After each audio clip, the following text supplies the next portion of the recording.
On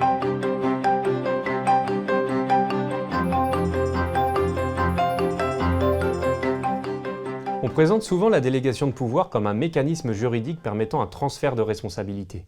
Mais il s'agit en premier lieu d'un outil de saine gouvernance d'entreprise dans une démarche d'efficience et de subsidiarité. La délégation de pouvoir permet en effet de prendre des décisions au bon niveau pour obtenir la performance attendue collectivement. D'un point de vue juridique, la délégation de pouvoir est un mécanisme par lequel une personne confie une partie de ses pouvoirs au profit d'une personne qui dispose des moyens d'exercer ce pouvoir. Le délégant est celui qui donne la délégation, le délégataire est celui qui reçoit la délégation. En matière sociale, dans les OGEC, le délégant est le conseil d'administration de l'OGEC et le délégataire est le chef d'établissement qui reçoit délégation du conseil d'administration pour pouvoir exercer sa mission. La délégation de pouvoir a pour conséquence de transférer la responsabilité pénale vers le délégataire. Il importe pour cela qu'elle soit précise et surtout que le délégataire dispose des moyens pour la mettre en œuvre. La délégation de pouvoir est à dissocier de la notion de délégation de signature, qui est un acte juridique permettant à son bénéficiaire de signer en lieu et place du délégant et au nom de l'association certains actes déterminés, comme des contrats ou des chèques bancaires par exemple. À la différence de la délégation de pouvoir, la délégation de signature ne dégage pas le délégant de sa responsabilité pénale et ne le dessaisit pas de ses attributions. À noter que le délégataire peut également subdéléguer ses pouvoirs. Dans les établissements de taille importante ou groupes scolaires, il est en effet fréquent de voir certaines fonctions d'encadrement déléguées à des cadres intermédiaires ou à des chefs de service. Compte tenu des enjeux humains, juridiques et organisationnels, il est indispensable de formaliser le contenu de ces subdélégations afin de cadrer l'action, fixer l'étendue et les limites des responsabilités de chacun. Il est conseillé chaque année d'évaluer l'efficacité et la pertinence de ces subdélégations. Il est important de souligner que pour être valides, les subdélégations doivent être validées impérativement par le délégant. Il s'agit de l'OGEC dans le cadre de l'enseignement catholique. En tout état de cause, il est conseillé de ne pas les multiplier et l'interlocuteur privilégié du président d'OGEC doit rester le chef d'établissement.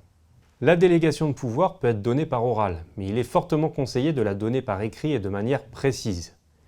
En matière sociale, s'agissant des délégations de pouvoir données par le conseil d'administration au chef d'établissement, les textes de l'enseignement catholique sont très clairs. Elles doivent résulter d'une délibération du conseil d'administration, être retranscrites dans un PV de ce même conseil et être remises au chef d'établissement. Si la formalisation de la délégation de pouvoir est essentielle pour travailler dans une confiance réciproque vers un objectif commun, elle n'est cependant pas suffisante. Pour être efficace, la délégation de pouvoir suppose une animation et un rendu compte. Le facteur clé de succès de la délégation de pouvoir réside en effet dans l'équilibre entre le délégant et le délégataire à chaque étape de la délégation, à la fois dans la définition, dans l'animation et dans le rendu compte. Afin que chaque acteur se l'approprie, il est important de lui donner du sens. N'oublions pas que via la délégation de pouvoir, le conseil d'administration de l'OGEC va donner les moyens au chef d'établissement d'exercer sa mission confiée par la tutelle.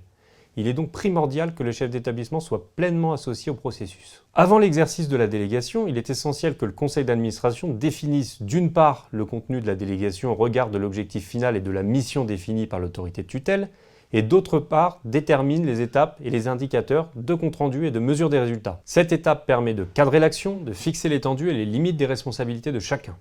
Il est important que le chef d'établissement participe à la définition des objectifs pour se les approprier et s'engager dans leur réalisation.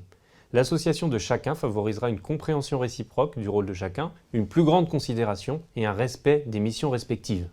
Une fois définie et formalisée, la délégation de pouvoir nécessite une animation. Pendant l'exercice de la délégation, le conseil d'administration doit en effet donner au chef d'établissement les moyens d'accomplir sa mission dans les domaines concernés par la délégation. Votre responsabilité en tant que président de GEC et de représentant du conseil d'administration est de veiller à ce que le chef d'établissement dispose en effet toujours de la compétence, de l'autorité et des moyens pour réaliser sa mission. Vous êtes donc tenu à une obligation de vigilance. La responsabilité du délégant peut d'ailleurs être mise en cause s'il manque à cette obligation envers le délégataire.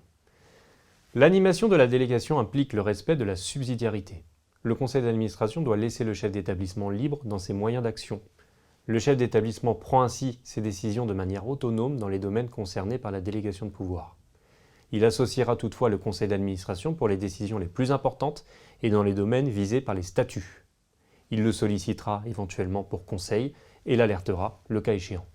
Pour le conseil d'administration de l'OGEC, et donc pour vous en tant que président, il convient de garder l'attention sur le résultat et non sur les moyens.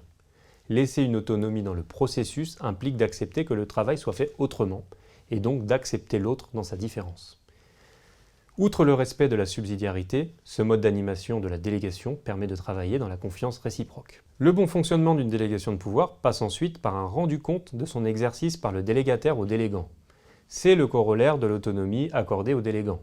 Il est libre dans les moyens d'action, mais rend compte du résultat de son action au délégant. Dans l'enseignement catholique, le chef d'établissement rend ainsi compte de l'exercice de ses délégations au conseil d'administration de l'OGEC, qui évalue l'efficacité et la pertinence de leur contenu.